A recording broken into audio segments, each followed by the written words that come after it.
Hi everybody, it's Carol from Crinkled Path Journals, and it's time for some Thrifted Treasures. Thrifted Treasures is hosted by our friend Dale at Not Too Shabby Chic, and she's the queen of finding thrifted treasures. I tell you, if you haven't seen her channel, you need to check it out because she finds the most amazing old things. It's so cool. I have some things from an estate sale, yard sale, and a little trip to Daiso from when I went with Lily Rose Blue Carol on our meetup in Sacramento. Stick around and let's go through the pile.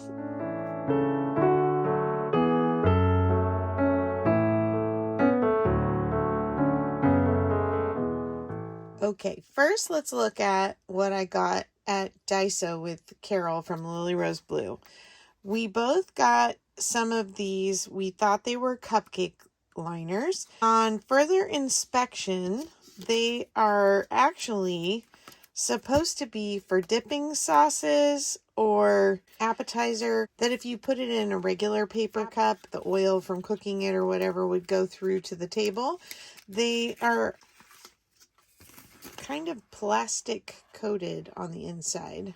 They're still very cute, and since I did not buy them with the intention of using them with cupcakes, because a cupcake liner would be this way too, so I don't know why we didn't think about that. I'm going to use it for pockets or tucks on a page, so I think that'll be really fun, and there's several different colors. Then I got a roll of washi tape. Do I need washi tape? No. But look, it's a really cute floral.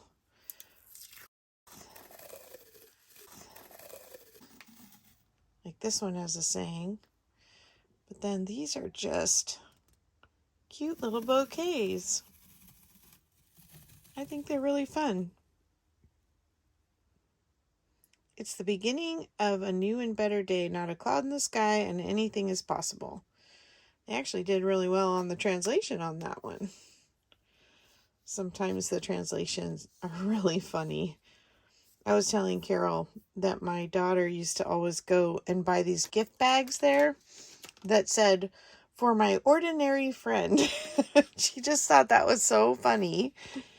All right, then I got this little pad of letter paper. I have a cousin in Washington who is in a care facility, and she has started writing to me. And so I just wanted some cute different writing paper, and I love the little parakeets on here.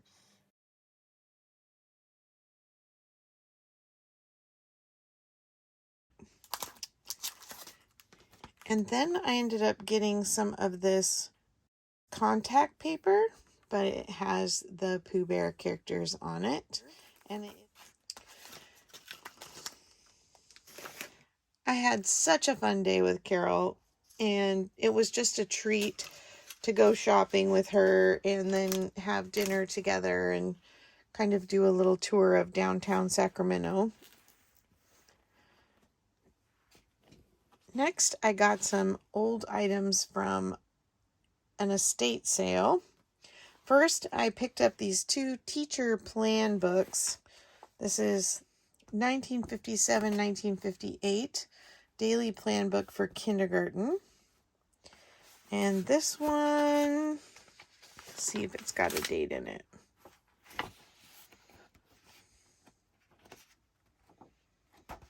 (1964). My daughter's a teacher, my husband was a teacher, and so I'm kind of drawn to this kind of thing, and I thought this was adorable. So in the beginning of this one, she has her notes for the first day of kindergarten. At 9 o'clock, she's going to greet the children, put a name tag on them, have the parents find a book and help them find a place to sit. And then at 9:15, she's going to play a chord on the piano and explain to the children that that means it's time to stop, look, and listen. And then she'll call them to sit by the piano. And those little orderly darling kindergartners will just know to come and sit by her and be very quiet and polite.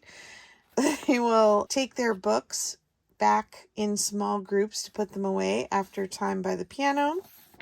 They'll be explained where the bathroom is and that they can use it whenever they need to.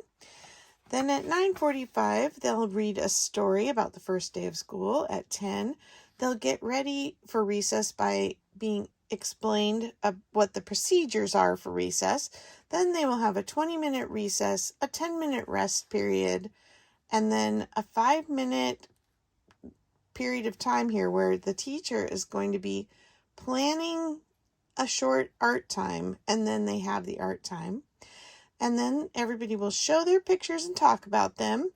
And then we'll have a story and we'll review the day's activities. And it's time to go home at 11:40 when we started at 9.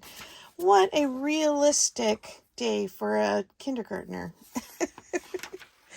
Not writing paragraphs, which our poor children have to try and do now by the time they're through kindergarten. I'm sure that there are children who excel at that, but there's so many lagging behind because we are not letting them have rest or recess. That's my soapbox for today. Sorry. Yeah, I just think it's precious.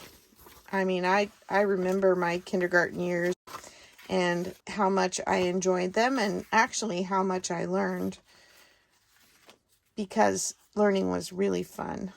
This looks like some kind of pattern for doll arms. There's a little pants in here just stapled together. And then all the shapes, of course, because we have to learn our shapes. I just think this is going to be really fun to look through.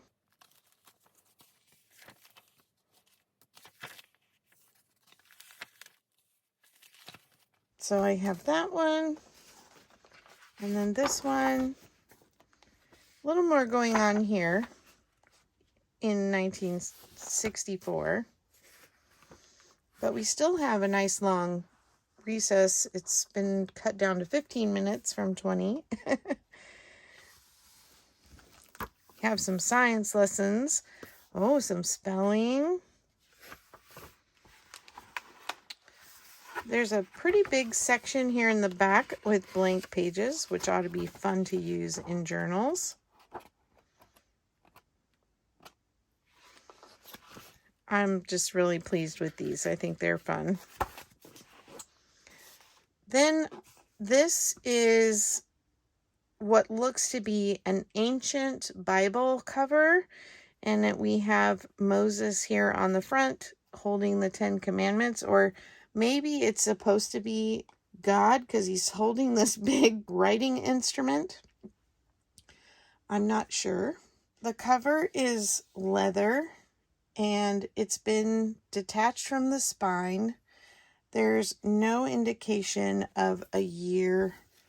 There's all kinds of foxing going on here, but these look very old, ancient old, and somebody has pulled the prints, the engraving prints from the Bible, and they're not all here because I actually did some looking up and have seen others from the same Bible pictured online, and some are the same. So what happened that they only were able to save some, I have no idea. There was just the person from the estate sale selling things, Balaam and his donkey, and she didn't really have any information about it, but I thought it was pretty cool.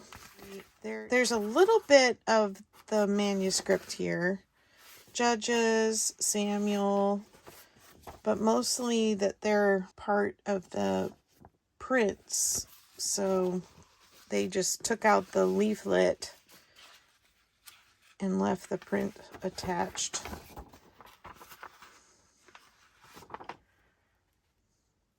David playing his harp.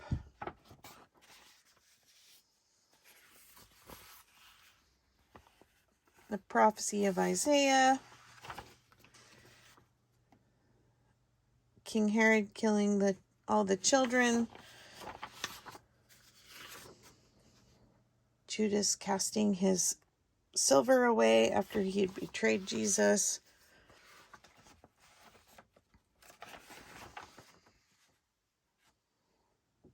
Jesus, after he had been resurrected, telling Mary not to touch him. And then there are some tables of proper names in the back, as well as, I think, a bit of concordance.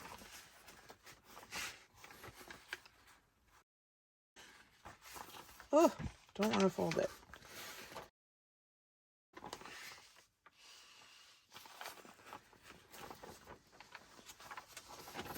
The pages are very soft, though. And then there is the back cover, which is also this beautifully embossed leather. Really looking worn. Looks like Jesus is here in the center.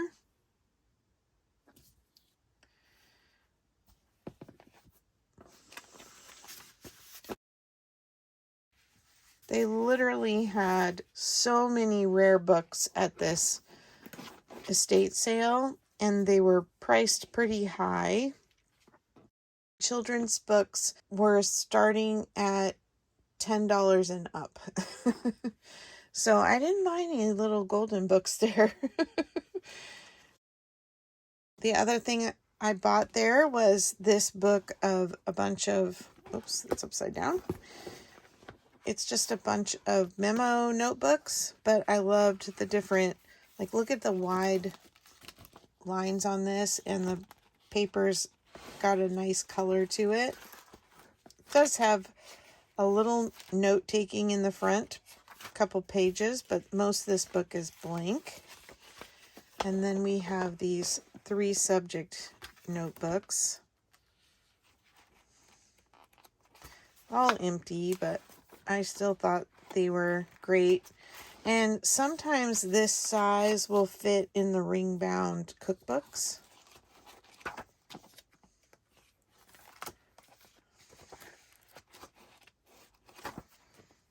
And the tabs are really cool with the foxing on them.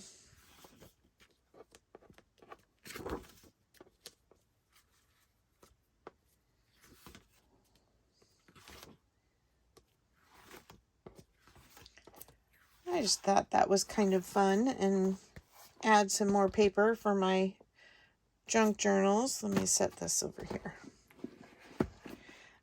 This was from the estate sale as well. It's a photo album. Let me push these back. And it's got a lot of postcards in it. I'm going to have to hold this up. He's holding a baby seal in a bottle, so I don't know if it's some kind of rescue.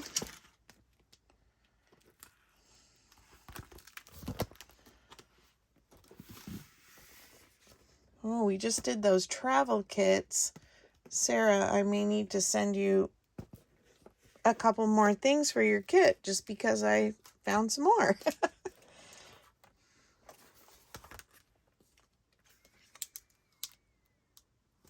There's family photos from 1972. I love old photos, and it was very interesting because they were selling the family photos off the wall.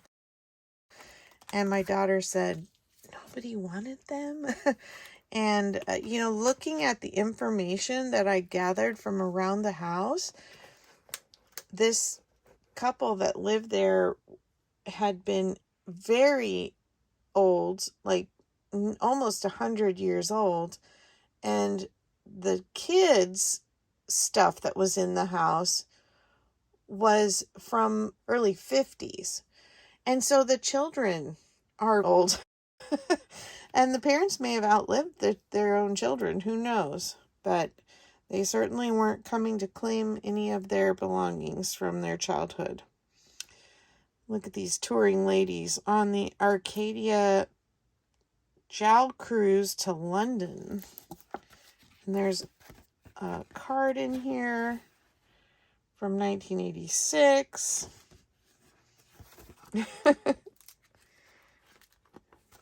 These pictures certainly aren't from 1986.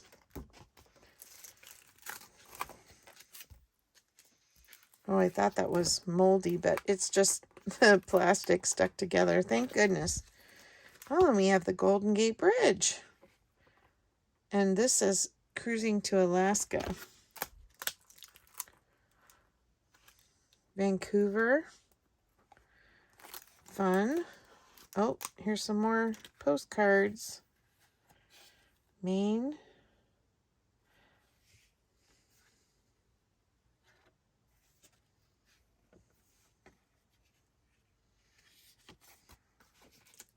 Wow. I hit the jackpot after I had already made a kit for Sarah.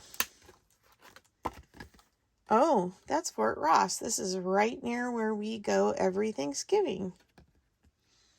Well, that certainly some things out of place here. Cute family. I thought that was kind of fun, especially with all those postcards now. Right. Then from a yard sale, there's 12 of these books. And speaking of Sarah, she just showed one of these books on her channel. Sarah, did you get the whole set or did you just find one book? These are from the early 1900s originally. This is a 1937 copy. Yeah, originally from 1920. Oh, this one's from 1947, sorry. But the illustrations have not been changed from the original. And I just thought they were kind of fun stories and illustrations. And they just really have that early 1900s, 1920s look to them.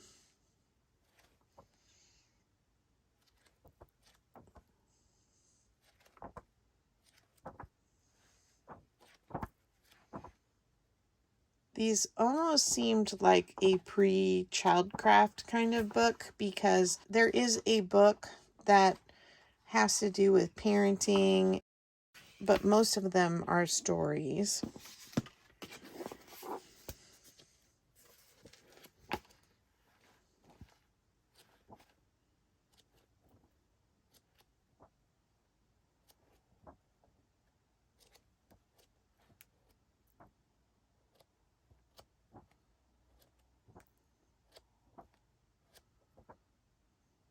Just a real variety of subject matter. So interesting. Some Halloween stuff.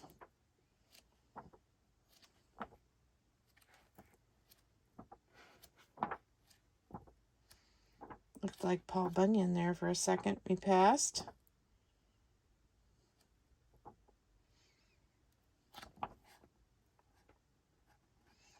Songs of the Cowboy. That was beautiful. Sorry if I'm flipping too fast.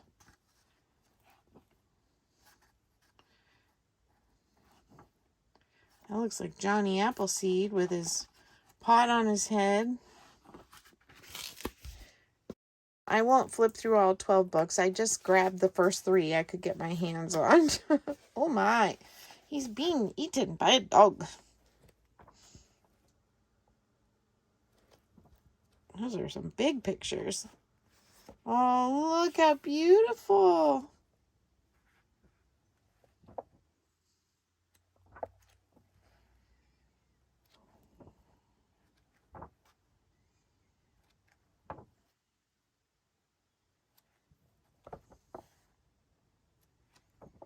Cute.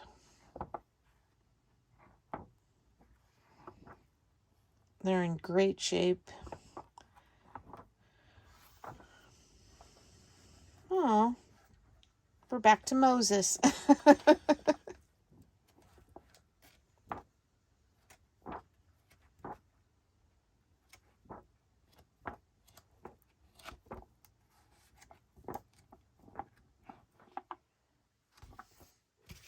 And then the last thing I got at the yard sale,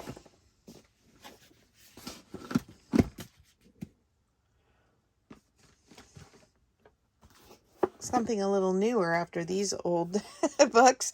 I used to make these kinds of cakes when I was a kid. My husband's family always let the kids pick from a book they had what they wanted for their birthday.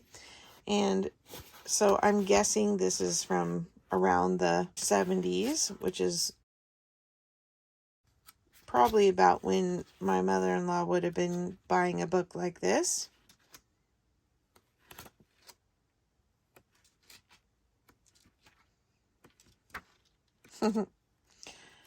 Just very nostalgic.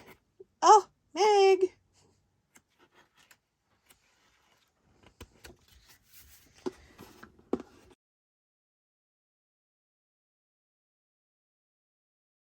Oh, it's Snoopy.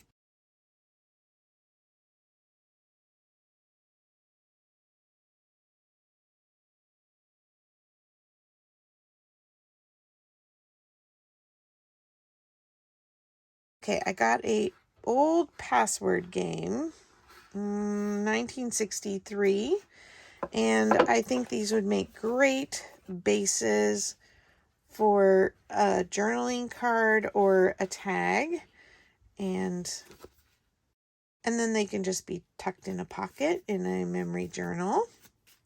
I would leave the password on one side and maybe decorate or put some kind of writing paper on the back. It also has the score pad, which is fun. Game pieces are a great addition to a memory keeping journal. My not cupcake liners are falling on the floor. I'll have to go get them. So thank you so much for coming along with me today to look at my thrifted treasures. And make sure you go check out Dale's channel and check out some of my other thrifty videos if you'd like. Sometimes the things that I buy in my thrifted treasures end up at the live sales that I've been doing with Angela the Traveling Crafter now for just over a month. And I am so appreciative of her invitation to come and do that with her. And she promises me that it's helping her too, because it's hard to sell one thing after another. So trading off has been a big help. And I just am really appreciative of all of you who have come by, hang out in the chat. It's very much a place where you can come and talk to other crafters. You don't have to purchase anything if you don't want to. And we have a new and exciting thing happening. Angela has started down the road with support and encouragement from myself and Carrie the Paper Monkey and Sandy, the moderator for our sales, Wilhelmina. And I'm hoping to see Wilhelmina post a Thrifted Treasures video today as well. She had thought about starting to post some videos, so I will link all three of those ladies in the description box below so that you can check out their channels. They have been wonderful to work with and great friends. So back to Angela's new thing. She has launched a Makers Marketplace, a place where creatives can come and sell their handmade items or their vintage items that can be used for crafting. And on Saturday, October 28th at 11 a.m. Central Time, she will be hosting a live question and answer period. If you're interested in selling on the marketplace, that's the place to be to ask all the questions, get all the information. It's a wonderful place where, just like the sales, you can come and be a part of the community. There is a community chat feature on the platform, and then she is taking applications and will be rolling out the first 10 new participants who will be selling on there with her, and she will be offering some coaching in the future for those of you who've never sold before, who would like to try. I have recently started selling. I've only posted, I think, 3 items as of today, but I do plan to move things on Thursday over there once the sale is done. That way other people have the opportunity to look at them and purchase them if the live crowd has not. So I hope you'll come to the live on Saturday and get your questions answered, or just listen in if it's something you're interested in doing in the future. I was impressed with the fees. There's not a listing fee. Angela will give you more information about that as well. I'm just excited for a new opportunity, and Angela's a great mentor. She has the community in mind more than promoting herself, and she just loves to lend a hand and help new crafters and new sellers, and this is just part of her mission, and I'm so excited to be a part of helping her do that. So I hope to see you at the live sale. It's at 4 p.m. Central today, Thursday, and we sell every Thursday at that time live, except the first Thursday of the month. And if you want, you can always watch the replays and look for things that didn't sell and contact us within the first couple days after the sale to see if something is still available. And if not, start looking for it at the Makers Marketplace. And I will link to the Makers Marketplace in the description box below as well, so you can take a look at what the platform looks like. There are other shops on there, everything from trading cards to vintage clothing. We are getting to be a part of launching a crafting and art and vintage ephemera site where we can all come together and sell as a community. So thank you so much for hanging out with me today, for all your fun comments. I love to hear from you. Thank you for your likes and subscriptions. I appreciate some new subscribers that have just joined in this last week, and I appreciate that very, very much. Please take care, and talk to you in the next video. Bye-bye.